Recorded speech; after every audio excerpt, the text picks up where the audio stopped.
जय श्रीकृष्ण मित्रांनो, मी ॲडव्होकेट विजय दत्तात्रय भोसले। मी जो ग्रंथ लिहिलेला आहे भगवद्गीता एक आध्यात्मिक सदैव, या ग्रंथामध्ये एकूण 21 प्रकरणे आहे। तर यामधील 21 प्रकरण जे आहे माझे आकलनीय, यामधील मुद्दा क्रमांक 2 जो आहे ब्रह्मतत्व म्हणजे काय, ब्रह्मतत्व म्हणजे काय या मुद्द्यावर आपण हा व्हिडिओ बनवलेला आहे।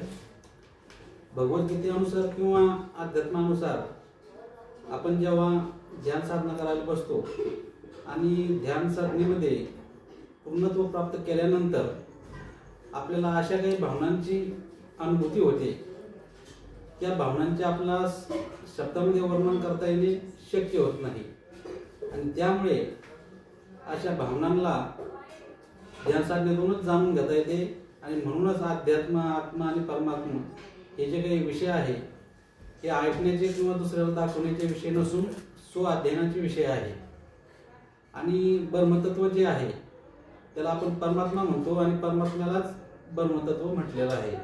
ब्रह्मतत्व म्हणजे एक अदृश्य अव्यक्त शक्ती, ज्याला ब्रह्मतत्व म्हणतात। आणि हे ब्रह्मतत्व संपूर्ण आकाशामध्ये पसरलेलं आहे, प्रत्येक वस्तूमध्ये आहे एक अव्यक्त शक्ती, ज्याला ब्रह्मतत्व म्हणतात। आणि या ब्रह्मतत्वापासूनच संपूर्ण ब्रह्मांड आणि संपूर्ण सृष्टी, प्रत्येक वस्तू बनलेली आहे।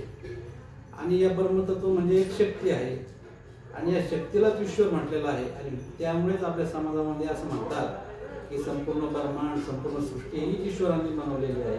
ईश्वराने म्हणजे ब्रह्मतत्वापासून बनलेली आहे। ब्रह्मतत्व म्हणजे शक्ती, म्हणजे शक्तीपासून बनलेली आहे। अशा प्रकारचं शास्त्रीय कारण या अध्यात्मामध्ये आहे किंवा भगवद्गीतेमध्ये आहे।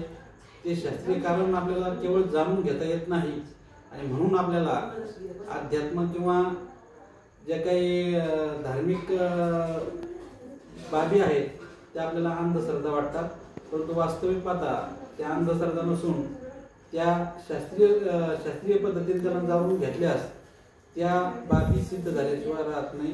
धन्यवाद। जय श्री